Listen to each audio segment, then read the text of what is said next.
Welcome to great Kirikalan magic show. அலைகடலான திரண்டு வந்து ஆர்ப்பாட்டமே இல்லாமல் இங்கு அமைதியாக அமர்ந்திருக்கும் என் ரசிக பெருமக்களே, உங்கள் எல்லோருக்கும் என் அன்பார்ந்த முதல் வணக்கம்.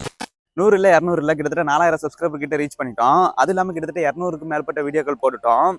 ஆனால் அந்த வீடியோவில் எல்லாமே நான் ஏதாவது ஒரு இன்ஃபர்மேஷன் மாதிரி வீடியோ போட்டோம்னா எங்க இருந்தா வருவாங்கன்னு தெரியாது இந்த மாதிரி கமெண்ட் பண்றதுக்கு. உனக்கு வந்து சவுதி அரேபியா ரூலை பத்தி தெரியல, நீ சவுதி அரேபியாவில் தான் இருக்கிறியா, எதுவுமே தெரியாம பேசாத அப்படின்ட்டு கமெண்ட்ஸ் பண்ண வந்துடுறாங்க. அது முழுக்க எரிச்சலா இருக்கு, டென்ஷன். உனக்கு யூடியூப்ல வீடியோ பண்ண தெரியல அப்படின்னு எனக்கு நெகட்டிவா கமெண்ட் பண்ணா கூட நான் வந்து அதை பத்தி ஏற்றுப்பேன். ஏன்னா நானும் என்னோட வீடியோ அப்லோட் பண்ணதுக்கப்புறம் நான் அதை பார்க்க மாட்டேன்னு வச்சுக்கோங்களேன். ஏன்னா எனக்கு ஒரு இன்செக்யூர் உண்டு என்னோட வீடியோ தொடர்ந்து பார்க்கறதுக்கு. ஸோ அதனால நானே பார்க்க மாட்டேன், அதுக்கு நான் அக்செப்ட் பண்ணிக்கிறேன். ஆனால் இவங்க சொல்றது என்னன்னு பார்த்தீங்கன்னா, உனக்கு சவுதி அரேபியா ரூலை பத்தியே தெரியல அப்படின்னு சொல்றாங்க. அப்போ சொல்லும்போது எனக்கு என்ன தோணும் அப்படின்னு பார்த்தீங்கன்னா, எனக்குன்னே வருவீங்களாடா? ஏன்ட்ட சரசம் பண்றக்கே வாட்டாப்பே உங்களை பெற்றுறாங்களா? ஏதோ நான் நைட் எனக்கு கனவுல வந்த மாதிரி இந்த மாதிரி ஒரு வீடியோ போடு, காலைல எந்திரிச்சு இப்படி ஒரு வீடியோ ரெக்கார்ட் பண்ணிடு அப்படின்னு சொல்ற மாதிரி இருக்கும்.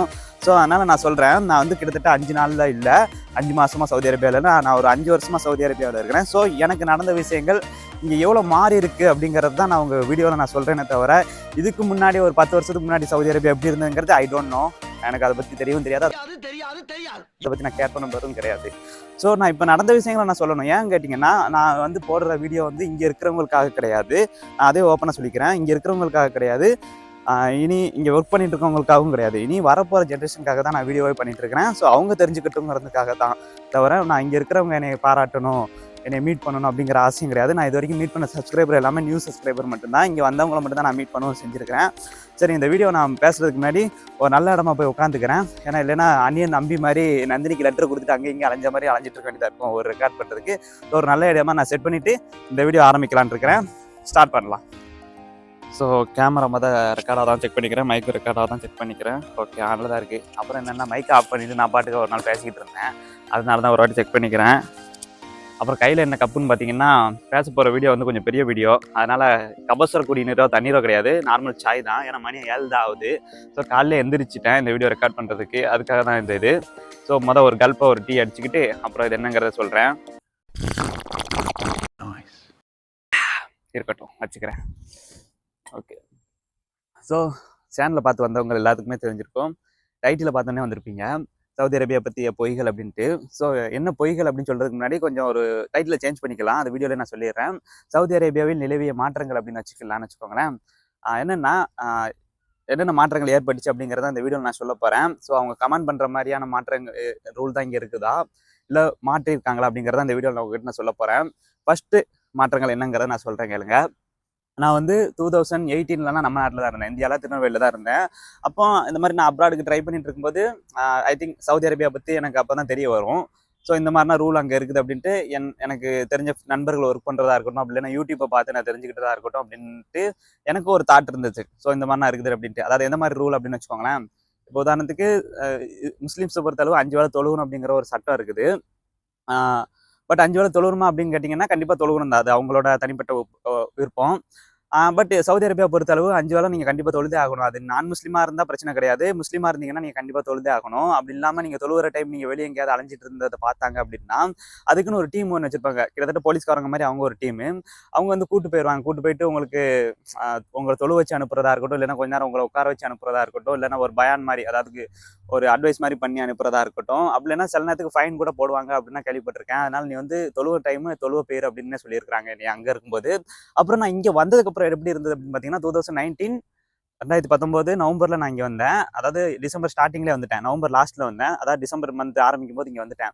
அப்போ வந்து எனக்கு வேலை வந்து ஜனவரியில் கிடச்சிது, 2020 ஜனவரியில். அப்போ நான் ஃபார்மசிக்கு வந்ததுக்கப்புறம் என்னோட டாக்டர் முறை சொன்ன விஷயம் என்னன்னு கேட்டிங்கன்னா, நான் புதுசுங்கிறதுனால நீ வந்து புது பையன், நீ ஒன்று மட்டும் தெரிஞ்சுக்கோ, தொழுவ டைமுக்கு வாங்க சொன்னதுக்கப்புறம் நீ என்ன பண்ணுவியோ தெரியாது, ஃபார்மசி போய் அடைச்சிரு, ஃபார்மசி திறந்து வச்சிருக்காது அப்படின்னு தான் சொன்னாங்க. நானும் அதே மாதிரி தான் கண்டினியூவாக போய்கிட்டு இருந்தது. பட் அது கண்டினியூவாக போயிட்டு இருந்தது. நாங்களும் 5 வேளை கரெக்டாக ஃபார்மசி அடைச்சிட்டு தொழுவு போயிட்டு வந்து ஓப்பன் பண்ணுவோம் ஃபார்மசி, அப்படி தான் இருந்தது. ஸோ இப்படி போய்கிட்டு இருக்கும்போது இந்த ரூல் வந்து எப்போ சேஞ்ச் ஆச்சு பார்த்தீங்கன்னா, கரெக்டாக ஒரு 6 to 7 மாதம், 2020 ஆகஸ்ட் இல்லை செப்டம்பர் அந்த டைம் நினைக்கிறேன், 10வது மாதம் ஐ திங்க் சம்திங். ஸோ அப்போ ரூலை வந்து சேஞ்ச் பண்ணாங்க. என்ன சேஞ்ச் பண்ணாங்க அப்படின்னா, மக்கா மதினா அப்படிங்கிற 2 ஏரியாவை தவிர்த்துட்டு மற்ற சவுதி ஏரியாவை ஃபுல்லாக ஒரு ரூல் சேஞ்ச் கொடுத்தாங்க. என்ன சேஞ்சுன்னா, நீங்கள் வந்து உங்கள் நிறுவனத்தை அடைச்சிட்டு நீங்கள் தொழு போகணுங்கிறது கிடையாது. தொழு போகிறதுங்கிறது உங்களோட தனிப்பட்ட விருப்பம், நீங்கள் போய் தொழுதுக்கலாம், இல்லைன்னா உங்கள் நிறுவனத்துக்குள்ளேயே வச்சு தொழுதுக்கலாம். பட் நீங்கள் வந்து கம்பல்சரியாக கடைகளையோ இல்லை நீங்கள் ஒர்க் பண்ணுற இடங்களையோ நீங்கள் அடைக்கணுங்கிற அவசியம் கிடையாது அப்படின்ட்டு ரூலை மாற்றினாங்க. அப்படி மாற்றும் போது என்ன ஆச்சுன்னா சில பேர் வந்து அதுக்கு வந்து ஒன்றும் சொல்லிக்கல. பட் சில பேருக்கு வந்து எதிர்ப்புகள் வந்தது. பட் எதிர்ப்புகள் வந்ததுன்னா இங்கே வந்து போராட முடியாது, இந்த மாதிரி பண்ணியிருக்காங்க அப்படின்ட்டு போராட முடியாது. பட் எதிர்ப்புகள் மட்டும் கொஞ்சம் பேருக்கு மனசு கேட்கல, அவ்வளோதான். மற்றபடி அந்த ரூலை மாற்றினாங்க. இப்போ என் ஃபார்மசி இருக்குன்னு வச்சுக்கோங்களேன். என் ஃபார்மசி வந்து 24 hours ரன்னிங் ஃபார்மசி. தொழுவு டைம் வந்து நாங்கள் 5 வேளை அடைக்கிறோங்கிறதுனால ஒரு 2 மணி நேரம் எங்களுக்கு ஷார்ட்டேஜ் ஆகும் ரன்னிங்கில். ஸோ அதனால நான் வந்து நினச்சிட்டு இருந்தேன் எங்கள் ஃபார்மசியை மட்டும் தான் அடைக்கல அப்படின்னு நினச்சிட்டு இருந்தேன். பட் நான் வெளியே வந்து பார்க்கும்போது தெரிஞ்சது சின்ன சின்ன கடைகளையும் அடைக்க வேண்டாம் தான் சொல்லியிருக்காங்க அப்படின்ட்டு. ஸோ அதனால இப்போ ஓப்பன் பண்ணுற சூப்பர் மார்க்கெட்ஸாக இருக்கட்டும், இல்லை டீ கடைகளாக இருக்கட்டும், இல்லை ஹோட்டல்ஸாக இருக்கட்டும், இன்கேஸ் என் ஃபார்மசியாக இருக்கட்டும், இல்லை பெரிய பெரிய மால்களாக இருக்கட்டும், எல்லாமே தொழுவ டைம்ல ரன்னிங்கில் தான் இருக்கும். தொழுவு போகிறவங்க தொழுவு போய்க்கலாம். மற்றபடி ஷாப்புங்கிறது ரன்னிங்கில் தான் இருக்கும். ஃபர்ஸ்ட் வந்து ஷாப் எல்லாமே க்ளோஸ் பண்ணிட்டு தான் இருப்பாங்க. ஸோ அப்படிங்கிற ஃபர்ஸ்ட் ரூல் மொதல் சேஞ்ச் ஆனது.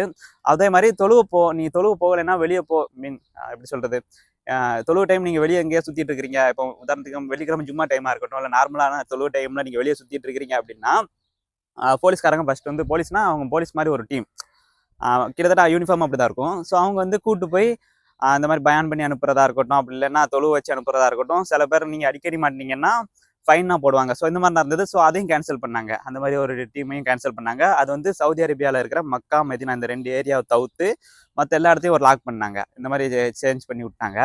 அது ஏன்னா மக்கா மதீனாங்கிறது அங்கே முஸ்லீம்களோட ஒரு பெரிய புனிதமான இடங்கள் இருக்குங்கிறதுனால அந்த 2 இடத்த மட்டும் ரூலை விட்டுட்டு மற்ற எல்லா இடமும் கொஞ்சம் சேஞ்ச் பண்ணாங்க. ஸோ நான் இருக்கிற தமாம்ங்கிற ஏரியாவில் இந்த ஏரியாவில் நிறையவே சேஞ்சஸ் இருந்தது. ஸோ அதை தான் நான் அந்த வீடியோவில் நான் சொல்ல போகிறேன். அதில் ஃபர்ஸ்ட் ரூல் வந்து தொழுகை வேண்டாம் சொன்னாங்க அப்படின்னு தான். தொழுகை வேண்டாம் சொல்லலை, தொழுவு போகிறத நீங்கள் உங்களோட விருப்பம் அடைக்க வேண்டாம் அப்படின்னு சொன்னாங்க. ஸோ ஃபர்ஸ்ட் ரூல் இது சேஞ்ச் ஆயிடுச்சு. இந்த கண்டென்ட் பேசுறதுக்கு முன்னாடி லைட்டாக டீ குடிச்சே தான் ஆகணும். அதுக்கு முன்னாடி நான் குடிச்சிக்கிறேன், அடுத்து என்னங்கிறத சொல்கிறேன்.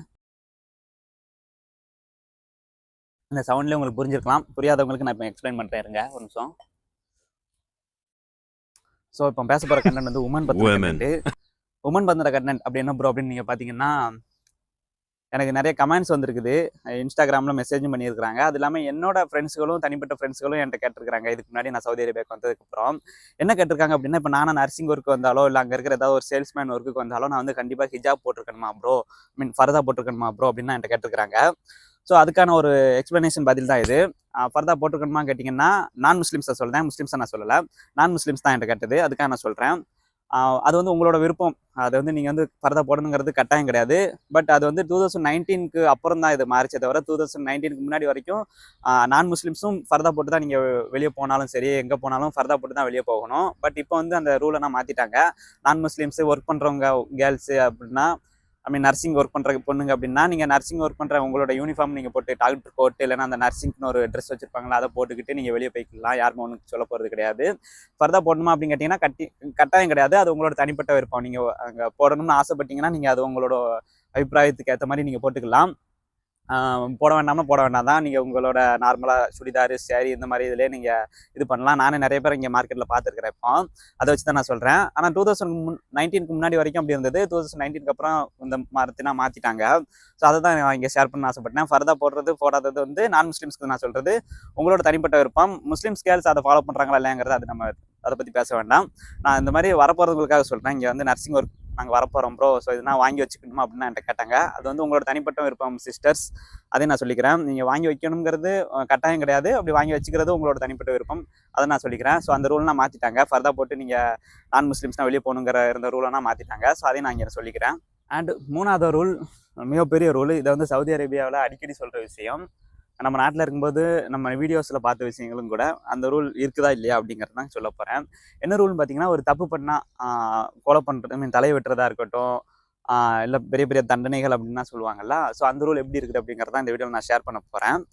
அந்த ரூல் எப்படி இருக்கும் அப்படின்னு பார்த்தீங்கன்னா, ஃபர்ஸ்ட் வந்து நீங்கள் வந்து ஏதாவது ஒரு கடத்தல் சம்மந்தப்பட்ட பிஸ்னஸில் ஈடுபட்டாலோ இல்லை திருடுனாலோ இந்த மாதிரி விஷயங்களுக்கு வந்து கையை வெட்டுவாங்க, இல்லைன்னா பெரிய தண்டனையை கொடுப்பாங்க அப்படின்னு நான் கேள்விப்பட்டிருக்கிறேன் நாட்டில் இருக்கும்போது. பட் இப்போ அப்படி இருக்குதா அப்படின்னு கேட்டிங்கன்னா, இப்போ வந்து ஜெயில் தண்டனை தான் அந்த மாதிரியான தப்புகளுக்குனா கொடுக்குறாங்க. மேக்ஸிமம் 2 years to 5 years இல்லை சில பெரிய பெரிய தப்பை பொறுத்து அவங்கள லைஃப் லாங் அப்படிங்கிற மாதிரி இருக்குது. அதுக்கப்புறம் இன்னொன்று என்னென்னா, அந்த கொலை பண்ணால் அவங்களையும் கொன்னவங்களையும் கொன்றுவாங்க, தலையை வெட்டிடுவாங்க அப்படின்ட்டு ஒரு ரூல் இருக்குது. அது இல்லாமல் கேர்ள்ஸ் அப்யூஸ் பண்ணால் அந்த இதுக்கு வந்து தலையை வெட்ட மாட்டாங்க, அதுக்கு பதிலாக வேற ஒன்று வெட்டிடுவாங்க அப்படின்ட்டு ஒரு ரூல்லாம் இருக்குது சொல்லுவாங்க. ஸோ அது எப்படி இருக்குது அப்படின்னு பார்த்தீங்கன்னா, இப்போ கொலை பண்ணிட்டாங்க ஒருத்தவங்க அப்படின்னு வச்சுக்கோங்களேன். இப்போ ஒரு பிரச்சனையில் வந்து ஒருத்தவனை வந்து தெரியாதனமாக கொண்டுட்டான், அதாவது கோவத்தில் கொண்டுட்டான் அப்படின்னு வச்சுக்கோங்களேன். ஃபர்ஸ்ட் வந்து தலையினா வெட்டுவாங்க, அது உண்மை தான். அப்படி இருந்தது தான். அது வந்து 2017லேயே அந்த இதை மாற்றிட்டாங்க, அந்த ரூலை வந்து. அது எப்படின்னா இப்போ வந்து ஒரு ஃபேமிலி வந்து ஒரு ஒரு ஃபேமிலியில் இருக்க ஒரு பையனும் இன்னொரு ஃபேமிலியில் இருக்க ஒரு பையனும் சண்டை போட்டுக்கிறாங்க. அதில் வந்து ஒருத்தனை கொன்றுதான் அப்படின்னு வச்சுக்கோங்களேன். அப்போ பாதிக்கப்பட்ட ஃபேமிலி என்ன டிமாண்ட் பண்ணுறாங்களோ அதை தான் இப்போ பண்ணிட்டு இருக்காங்க. உதாரணத்துக்கு இப்போ ரீசெண்டாக ஒரு 4 months to 5 monthsக்கு முன்னாடி ஒரு சம்பவம் நடந்தது. ஒரு பையன் வந்து ஒரு பையனை கொண்டுட்டான், சவுதிக்கார பையன். ஸோ அதனால அந்த சவுதிக்கார ஃபேமிலி வந்து அந்த பையனையும் கொண்டுறணும் அப்படின்னு சொன்னாங்கிறதுக்காக அந்த பையனோட தலையை வெட்டினாங்க அப்படின்ட்டு ஒரு பெரிய நியூஸே வந்துச்சு. ஸோ இதே மாதிரி தான் அந்த ஃபேமிலி என்ன டிமாண்ட் பண்ணுறாங்களோ அதுக்கேற்ற மாதிரி தான் இப்போ இங்கே அந்த மாதிரியான பெரிய பெரிய சம்பவத்துக்கு தண்டனைகள் கொடுத்துட்டு இருக்கிறாங்க. பட் அதைப்படி நீங்கள் கடத்தல் எதுனா ஈடுபட்டீங்கன்னா கண்டிப்பாக உங்களுக்கு ஜெயில் தண்டனை அந்த மாதிரி தான் இருக்குது. பட் கேர்ள்ஸ் அபியூஸுக்கு என்ன பண்ணுறாங்க அப்படிங்கிறது எனக்கு தெரியல. மேக்ஸிமம் எனக்கு தெரிஞ்சு ஒரு பெரிய தண்டனை தான் கொடுப்பாங்க அப்படின்னு தான் நான் நினைக்கிறேன். பட் நம்ம அதை பற்றி நம்ம இங்கே வந்து யோசிக்க வேண்டாம். ஏன்னா நம்ம இந்த வந்திருக்க எல்லாருமே இங்கே ஒர்க் பண்ண தான் வந்திருக்கிறோம். இப்போ நம்ம நேர்மையான ஒர்க் பண்ணோம்னா நம்மளுக்கு நேர்மையான சம்பளம் வந்துட போது. நம்ம இல்லீகலாக ஒர்க் பண்ணோம்னா நம்ம ஏதாவது ஒரு வகையில் மாட்டினோம்னா நம்ம உள்ளே தான் போக போகிறோம். ஸோ அதனால் அந்த மாதிரியான விஷயங்களை நம்ம யோசிக்கவே வேண்டாம். அதை பற்றி நீங்கள் யோசிக்கவே வேண்டாம் யாருமே. அதை தான் நான் இங்கே சொல்லணும்னு ஆசைப்பட்டேன். ஏன்னா வந்து நம்ம ஒர்க் பண்ண வந்திருக்கிறோம், நம்ம நாட்டுக்கு நம்ம வீட்டுக்காக நம்ம ஃபேமிலிக்காக நம்ம காசு சேர்க்க வந்திருக்கிறோம். ஸோ அதனால் நம்ம அந்த வழியில் இருந்தோம்னாலே போதும், யாருமே நம்மளை எதுவும் பண்ண போகிறது கிடையாது. நம்ம எதனா ஒரு இல்லீகலில் நம்ம ஈடுபட்டோம்னா அது நம்மளுக்கே பெரிய ரிவெஞ்ச் ஆகும். ஸோ அதை தான் இங்கே நான் சொல்லணும்னு ஆசைப்பட்டேன். ஸோ நீங்கள் அதை பற்றின ஒரு கவலையும் பட வேண்டாம். பட் நீங்கள் நேர்மையாக இருந்தால் எல்லாருமே நேர்மையாக இருப்பாங்க. ஓகே கைஸ், வீடியோவை ரெக்கார்ட் பண்ணியாச்சு, டீயும் குடிச்சு முடிச்சாச்சு. ஸோ இதுதான் நான் இந்த வீடியோவில் பேசணும்னு ஆசைப்பட்டேன். ஒரு வழியாக பேசி முடிச்சிட்டேன். ஸோ நான் வந்து எதுவுமே தெரியாமல் இங்கே வீடியோ போடுறவன் கிடையாது. நான் எல்லாத்தையும் கிரவுண்ட் ஒர்க் பண்ணிட்டு தான் இந்த வீடியோவே போடுறேன். இன்ஃபர்மேஷன் வீடியோ போடும்போது வந்து ஒருவேளை மாறுதல் இருக்கலாம். ஐ திங்க் நான் வந்து முழுசாக இந்த சவுதி அரேபியா ஆள ஒன்றும் வரல, நான் வேலைக்கு தான் வந்திருக்கிறேன். ஸோ அதனால் நம்ம நேர்மையாக இருந்தோம்னா நம்மளை யாருமே எதுவும் அட்டாக் பண்ண போகிறது கிடையாது. நம்ம ஏதாவது ஒரு வகையில் நம்ம தப்பு பண்ணோம்னா அது நம்மளை ரிப்பீட் அடிக்க தான் செய்யுங்கிறதையும் நான் சொல்லி முடிச்சுக்கிறேன். தொடர்ந்து சப்போர்ட் பண்ணுங்கள். இதே மாதிரி இன்ஃபர்மேஷன் தெரிஞ்சுக்கணும்னா சேனலை மறக்காமல் சப்ஸ்கிரைப் பண்ணிடுங்க. உங்களுக்கு நெகட்டிவ் கமெண்ட் பண்ணணும்னா பண்ணுங்கள். அடுத்த வீடியோவில் அதுக்கேற்ற பதிலையும் நான் கொடுக்குறேன். டாட்டா, வரட்டா மாமே.